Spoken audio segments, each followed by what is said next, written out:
This'll do in a pinch.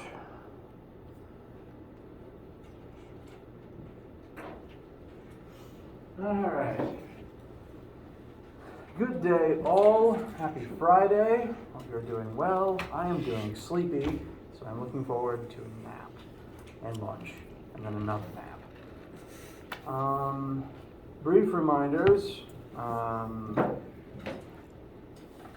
There is lab today if you have the Friday time, so do please come. It'll just be the 30-minute intro thing I've been going on about all week. No lecture Monday, so you do not have to come to lecture Monday, but there will be lecture next Wednesday and Friday. We're just taking Monday off because it's Labor Day. No in-person lab next week. Instead, hopefully today, my plan is to send it out before I leave the building today. I will send out an email with exact instructions as to what you guys will be working on, as opposed to coming to the lab room next week. Yes? Is that going to be assigned on our lab day? Like due on our lab day, or? No. Usually, good question though, on a normal week where we go to the lab room and do a physical experiment, you'll be given the write-up there that has all the questions, and you put all your answers on it for your team, and that'll be due at the end of the period. If, for any reason, we are doing a virtual lab, because again, for any reason, I will usually give you the whole week to work on it, and give it to everybody regardless of what day you would normally meet, and then I'll just tell you what day I want everyone's in by. And that'll be the same for this one. Again, I'm planning on sending out the PDF and instructions today, and I'll just make it due, let's just say class by Monday the 13th. As a reminder, the 6th is Labor Day. 13th is also when the first homework and quiz are going to be due, so do please be working on that homework. Let me know if you have any questions. Does anyone, I've been getting some emails about people having issues with WebAssign. I've been also communicating with Cengage to get those fixed. Does anyone have any other pressing issues with that piece of software at this time? Yes. I know in the previous physics class we had, like the 200 or 2000, we kind of like went and worked on the homework together in a way. Mm-hmm. Are we going to have that opportunity in this class? I do recommend you guys work together, yes. And one of the reasons I repeatedly ask if anyone has questions is I do want you guys to, in class, ask, I've been working on this homework question and it's tricky. Can we talk about it a little bit together? And I want to do that with you guys because, frankly, I'm not sure which ones are tricky to you guys because I'm not you. I want to know which ones you guys are having a hard time with. And I am fine spending some time with that in lecture. I also, again, encourage you guys to work together outside of class. And I lost my train of thought already. Does that answer the question? Yeah. I was specifically having trouble with like the ones with the graphs and finding the slope and oh, okay. That is something we haven't talked a tremendous amount about, so I can make sure to talk about that at least before it's due. I have a plan for today, and I'll probably start on that Wednesday with Newton's laws. Yes? I tried to pay for the Cengage or whatever it was, and I put in a card and everything, and then I don't know what happened, but it didn't go through, and then it started me on a free trial, and then I tried to pay again, and it will not let me. Yikes. Okay. With the free trial, can you at least still access the class? Yes. Okay. I think that it ends September. Yeah, I think it's a 2-week thing, I think. It might even be like a 9-day thing. Yikes. It used to be a month. Thanks, Cengage. If you could send me an email with that summary, I will then email Cengage, and with your email, the email you send me will give me the text of the message I send them, and will also have them give me your email address that I will also send to them. So, email please. Anything else? Okay. Any questions, needs, comments, concerns, haikus, etc. before we continue today? All right. It's Friday, so let's get through this and on to our weekend, shall we? Let's start off with a little bit of review.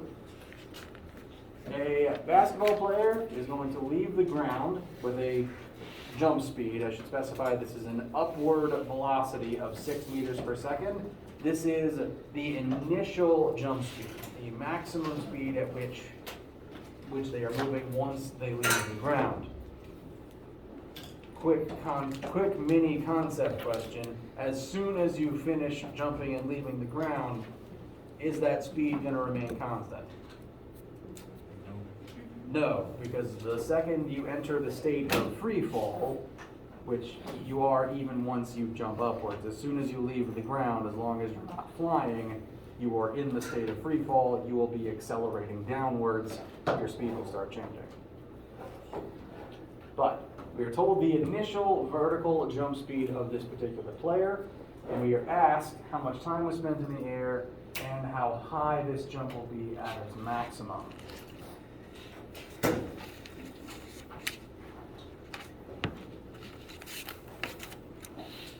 So, let's list what we know, what we don't know. We are told initial jump velocity, 6 meters per second. So, velocity initial. That's actually the only number currently on screen, but because we are jumping, what is another number we can assume? Gravity. Very good. Gravity is going to accelerate this player at a rate of negative 9.8 meters per second squared downwards. Direction and the signs are important now because at least one of our vectors points up and one of our vectors points down. So we have to keep the signs straight. You could alternatively switch these and decide up is negative. That's okay as long as you're consistent in your answers about it. I'm going to stick with this orientation for now though. We are asked time spent in the air and the maximum jump height.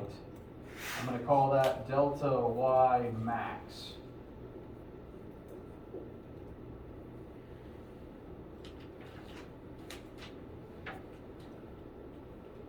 So, with what we know, what formulas possibly, or should we begin examining? I would say 4. Okay, let's look at formula 4 real quick. We've got velocity final, velocity initial, 2a, and delta d. Now, this one could in fact be quite handy. Final velocity is not something we've expressly stated yet. We might be able to make some assumptions about that though. Wouldn't it be 0 at the top of the jump because he stops to accelerate? Very good. So, there is some additional things we can assume about this situation based on what we've observed in our own lives. I'm going to kind of label 2 different final velocities. This first one I'm going to label is velocity final top. I'll actually relabel delta y as delta y top as well, because we're looking at 2 different parts of the arc here. This person's jump is, we're examining 2 different pieces of it. The first point is, well, I guess it doesn't really matter which order we do them in. One of those points is the point at its apex, where this person is at their highest. The other point is once they have nearly come all the way back down to the ground. So, since there's going to be 2 different points that we're looking at, I'm going to try to label corresponding points similarly. So this velocity at that apex is going to correspond to the height at that apex as well. So I'm giving them both the label top for that reason. There will be a slightly different final velocity and slightly different delta y for the end point. So I will we'll try to keep those labels consistent. Now, looking just at vertical velocity, when you throw something straight upwards, for the brief moment you are hanging at the apex, what is your velocity? 0.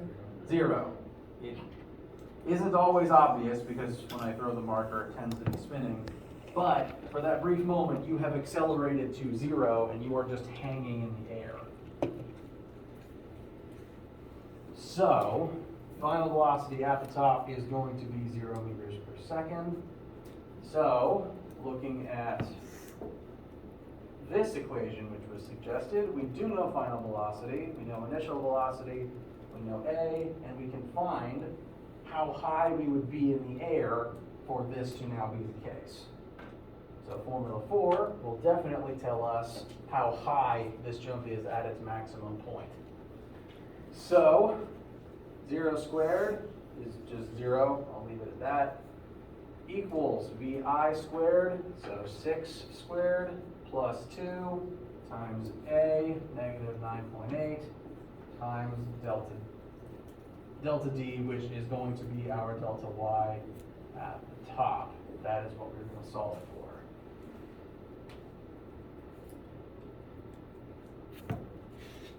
And at this point, when I was going through these classes, my teacher and classmates would call this point plug and chug. We plug in the numbers and now we just have to proceed our way through the algebra to get to the final answer. 6 squared. Yes, that's 32. I was second guessing myself. 36. 36? Yeah. Yep. I'm human. I make mistakes. Thank you very much. It's too early for this. Meanwhile, 2 times negative 9.8 gives us what?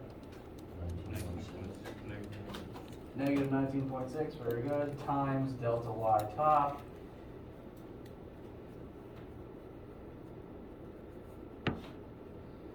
Bring 36 to the other side, make it negative 36. My deltas, the triangles.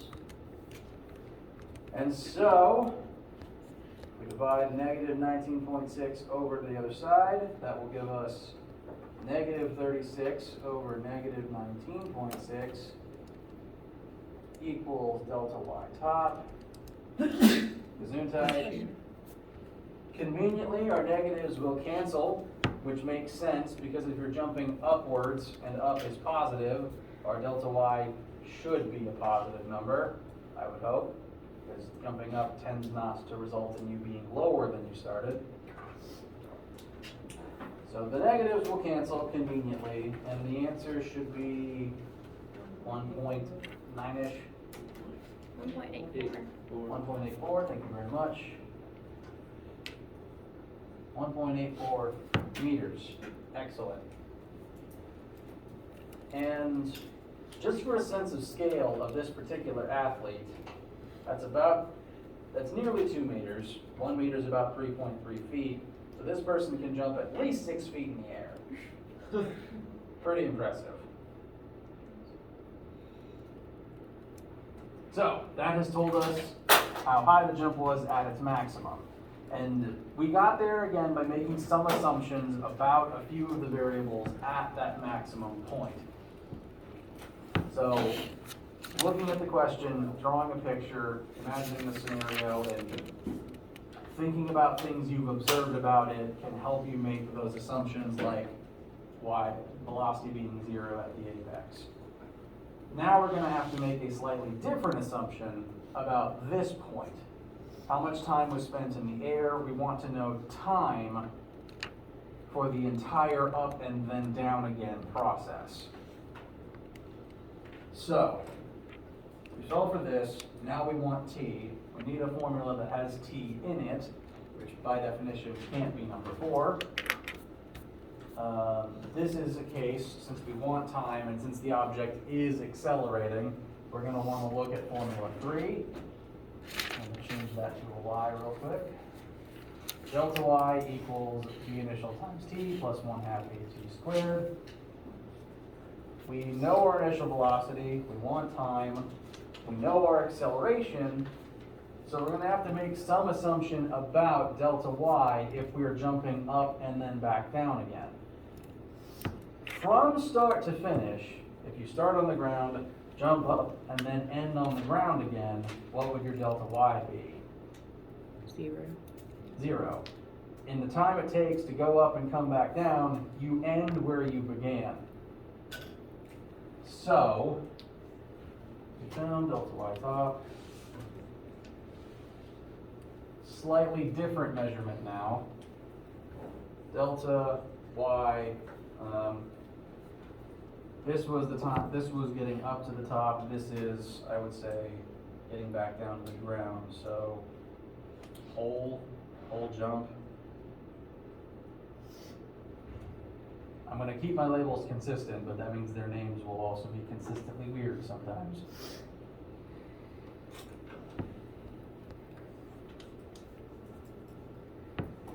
Now that we've made that assumption, we can solve for, I guess, time pole, which I will label accordingly. So,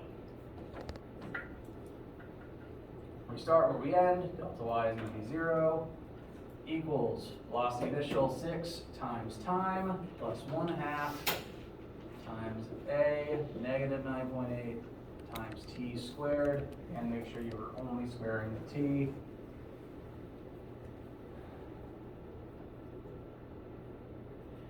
Conveniently, there is only one variable left, and that is t.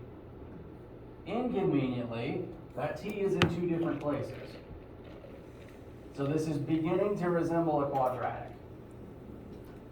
This formula in general is one that very often has to be looked at in terms of quadratics, because we've got one term with variable squared, one term with variable unsquared, and one term with no variable when it comes to time. Yes? Why is delta y 0 and not 4.84? So, good question. This is the difference in height from the ground up to the apex. But what goes up must come down. So if we care about the end point, that's the same as your start point in terms of height. So when we found y top, we were only examining the time, the final velocity, the variables needed to look at the height at this point. But again, from start to finish, you will eventually land back on the ground. And so if we care about the time it took to get back to the ground, then since we end up here, our delta y for the entire process, because we're looking at 2 different points in time, would be 0 again.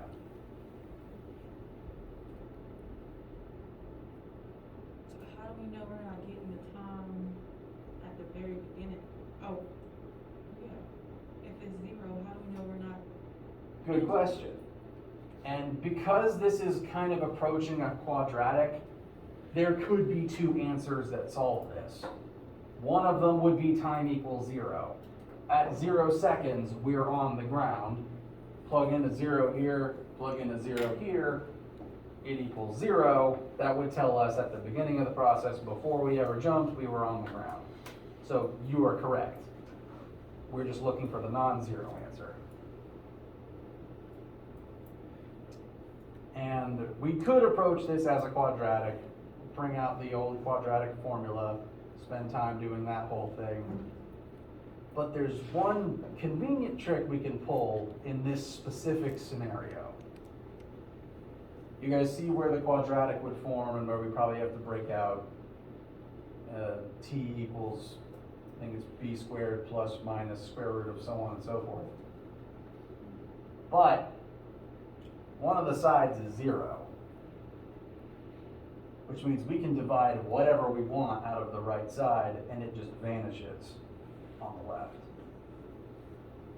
And both of these terms have at least one t attached. So we can skip the quadratic equation entirely to get to this point.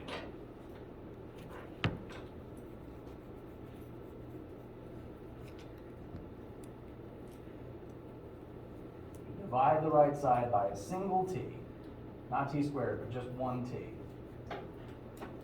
This t squared will become t, this t will cancel, and dividing 0 divided by anything is still 0. So we functionally just threw one of the t's into the abyss, and now we only have to deal with this one.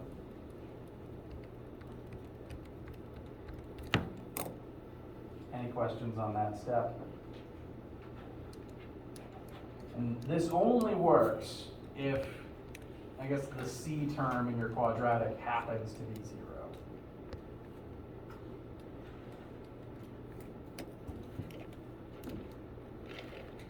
So, proceeding from here, let's bring the 6 over. Negative 6 equals negative half of 9.8 is going to be 4.9 times t. And much like before, we can divide what t is multiplied by over. So negative 6 over negative 4.9 equals t. That again will cancel to form a positive number, because typically speaking, you don't want a negative time, because that involves backwards time travel. And that should be about 1.22, thank you very much. 1.22 seconds, which is a good amount of hang time, considering, again, dropping something from human height, you're not even in the air for a second. So 6 foot max jump at least, second, over a second of hang time. This is a good basketball player.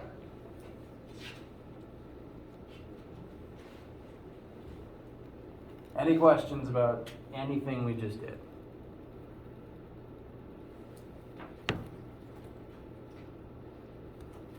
Okay. This type of situation shows some good applications for formulas 3 and 4. Well, 3 and 4, I can count. We're going to take a quick break because I need some water. And when we come back, we are going to begin talking about two-dimensional motion. And I wanted to look at this example first because one of the 2D motion samples we are going to spend the most time on is projectile motion. And technically speaking, as soon as you jump in the air, you are a projectile. So we've already been looking at projectile motion. We're just now going to do it in 2 dimensions at once.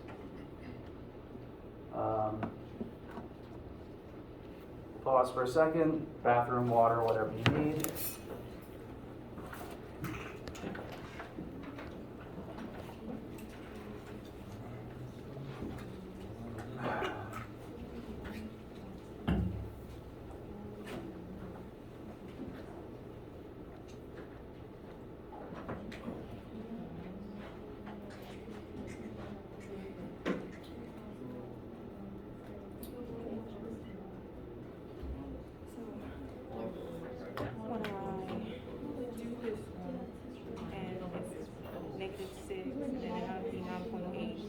Divided negative 6 by 9.8, and I get 0.1622. Then I put that one for this one, and I got the answer we got for that. Correct. That is because just go back up, sorry. When you plugged in 0 as your final velocity, you were solving for the time it took to jump up to maximum. And that time, the about 0.6 you got, is half of the total time. The total time we got just now was 1.22, which is double 0.66. So if we were to use one of these other equations and it's asking for a whole, could we just, is that just double? Because I was just wondering, because if I was to use another equation and I would get that for my time, you know? That's what I'm confused about. Well, what you plugged in negative 9.8 for acceleration, which is true for every part of this situation. What you plugged in for delta V, I assume, was 0 minus 6. And that represents, at the maximum point, a final velocity of 0 because you stopped for a second, with the initial velocity being 6 upwards. Which that entirely represents how long it took you to get up to this point and accelerate to 0. But now we have to take into account it falling. Right, and at that point, I didn't necessarily make this statement, but in the time it takes to fall back down, you would have accelerated to 6 meters per second downward. Typically, you hit the ground at the same speed you jumped at. It makes sense, because what I got was just half of the answer, so. Yeah, it Exactly. makes sense. And so if you plugged in -6 minus 6, you would have gotten double the time.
Okay. Any questions, needs, etc. before we continue? Okay. So, most everything we've done up till now has been one-dimensional motion, implying single axis, either forwards or backwards. And even with the diagrams I've been drawing for the basketball player jumping, I tend to draw the jump arc like this, even if we're not necessarily jumping forwards, just because one-dimensionally you jump up and you jump down, and that's not a very good diagram. So I tend to draw one-dimensional jumps like this too to actually show the whole arc. But now, we're actually going to start doing 2D motion, and pictures like this will begin to represent not just up, but also forwards at the same time. It is important to note, though, as we start doing these types of questions, movement in one axis does not directly affect the other axis. In the case of a person jumping, it doesn't matter how high upwards you can jump, jumping up and down by itself does not scale you forwards and backwards along the ground at the same time, unless you actively are trying to jump forwards. If you are only jumping up, you will not also go forwards unless something else acts upon you to do that. Similarly, no matter how far I walk forwards, if the ground is flat, walking forwards will never get me upwards. So, movement in one axis is separate from movement in the other axis. Now, some quick samples to get you in the headspace for the types of two-dimensional math we're going to be doing. First is a coordinate systems type question. What is the displacement from the origin, so 0, 0, to the data point, 10 meters,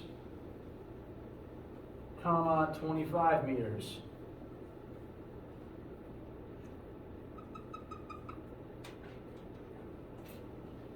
So this particular data point is scaled away from the origin in both the x and y axes. we know how far this point is in the x-axis from origin. We know how far this point is in the y-axis from the origin. But what I want right now is a numerical vector displacement from there to there. What methods could possibly get us to that number? Yes. Very good. Pythagorean theorem. A ton of things in this class are going to reduce down to triangles.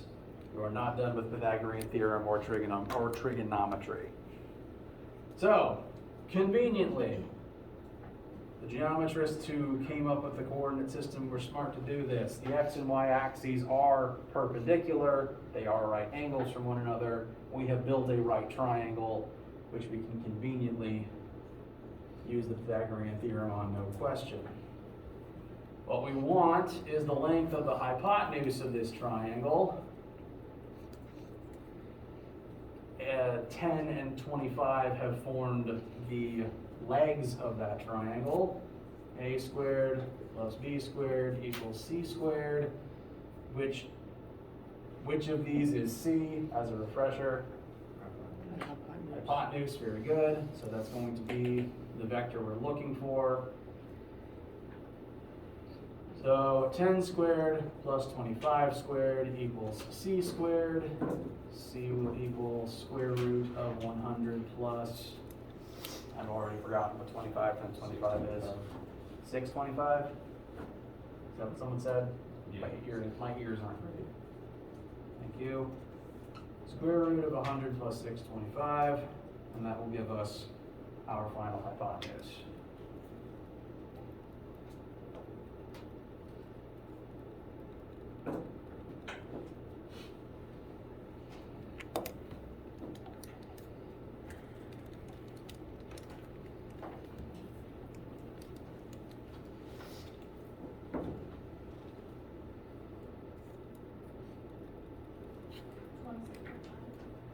Thank you. So 26.9 meters is if we took a tape measure from here to here.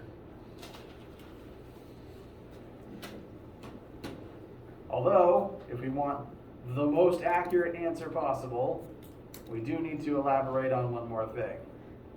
What direction this point's in. Which means we need this angle. What method / methods can we employ to find that information? SOHCAHTOA.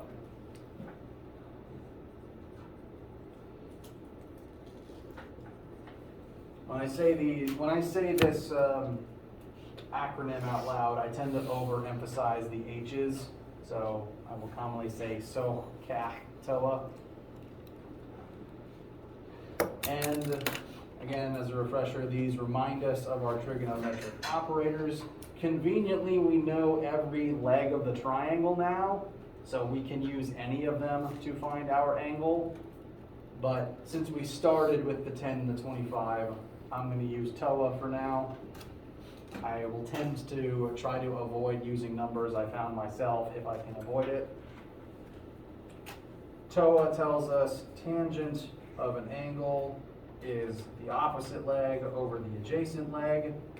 From here, 25 is opposite, 10 is adjacent. So tangent theta is going to be 25 over 10. How do we get theta by itself? Inverse tangent, very good. To undo a tangent function, you have to perform the inverse function, like how squared and square root are inverses of one another. So I will go ahead and show that whole step.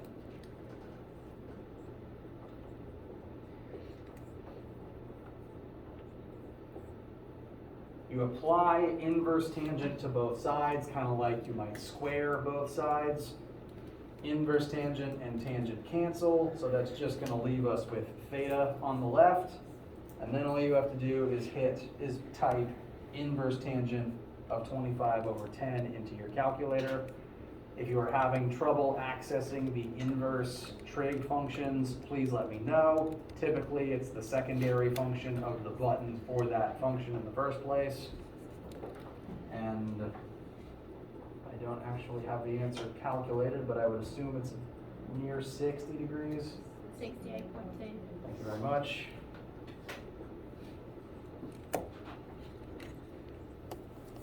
$68.2 degrees. Sorry. My My calculator was. So, our best ultimate way of describing this answer, 26.9 meters at 68.2 degrees from the x-axis. WebAssign will occasionally ask you for whole answers like this, but typically, if it wants both magnitude and direction, I would assume there would be two boxes in the one answer, one for this number and one for this number, so that it can judge them separately. And it will label, the unit it wants on this one and from what axis it wants the angle measurement. Because foreseeably, it could have asked for the angle from the y-axis, which would change it slightly. Questions on that one? Has anyone never done this type of trig work before? It's okay if not, I want to know. Okay. And then, similarly, if you drive at 60 miles per hour directly northeast, which I'm going to inform you of means exactly at 45 degrees, for 1 hour, how far will you have traveled in the x and y axes? So, separate drawing to keep the other one on the board.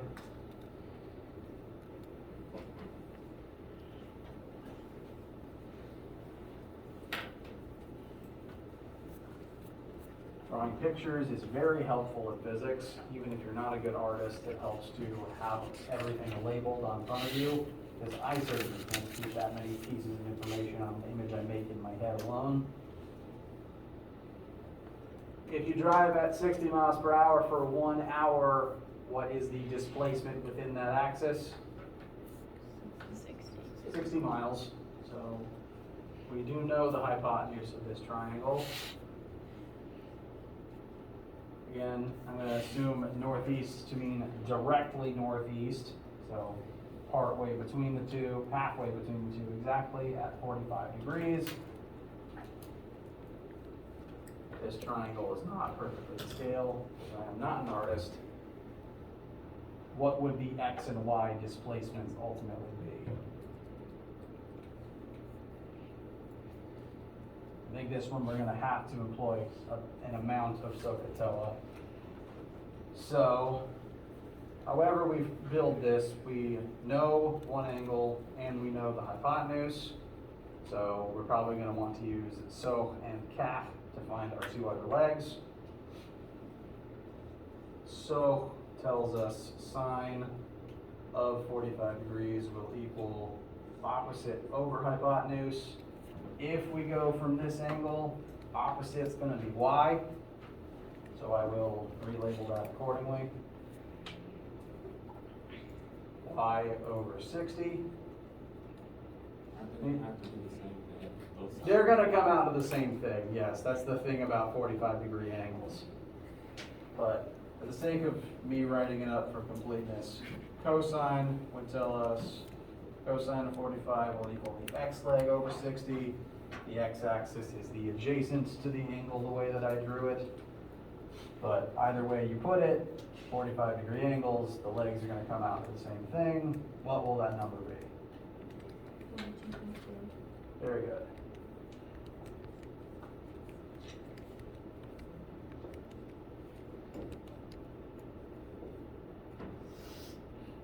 So these are some very basic 2D problems. Frequently they will come in the form of trig and Pythagorean theorem, because most vectors we draw as a straight line, and straight lines tend to form right triangles if you look at them the right way. Any issues or questions with this trig or right triangle use? Okay. So, to at least start applying this basic two-dimensional framework to the case of falling and thrown objects. When an object is in the condition of free fall, which is defined as the state where gravity is the only force making the object accelerate, it will begin accelerating entirely within the y-axis. But we do know from our past experiences that accelerating only in the y-axis does not mean that you can't also be moving in the x-axis for some other reason. So the drawing on screen right now represents a case where one object was dropped while another object was thrown horizontally. And this is to show, again, how the two axes are separate from one another. Barring extreme cases of wind resistance, doesn't matter how fast I throw something outward, it will still fall at the same rate as something dropping straight downwards. So the movement within the two axes are entirely separate. It will fall and accelerate based on y, and it will keep moving horizontally based on the speed it was thrown in the x. Cases where you see this sort of thing include, well, yeah, I need more erasers in this room, because I put this rag down and then I have to keep going back for it.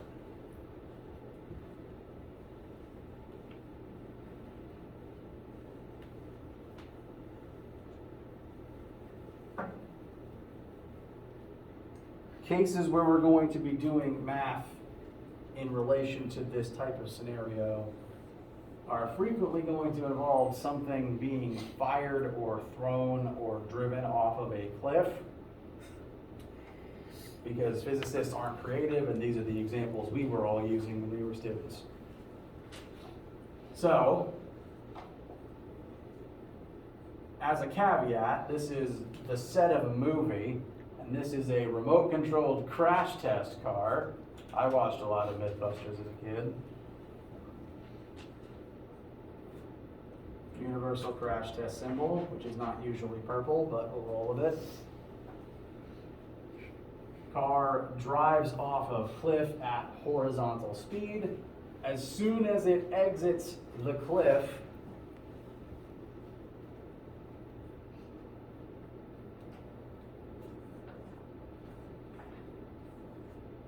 as long as nothing tries to stop it in the horizontal axis, it is assumed it will continue moving horizontally at the same speed.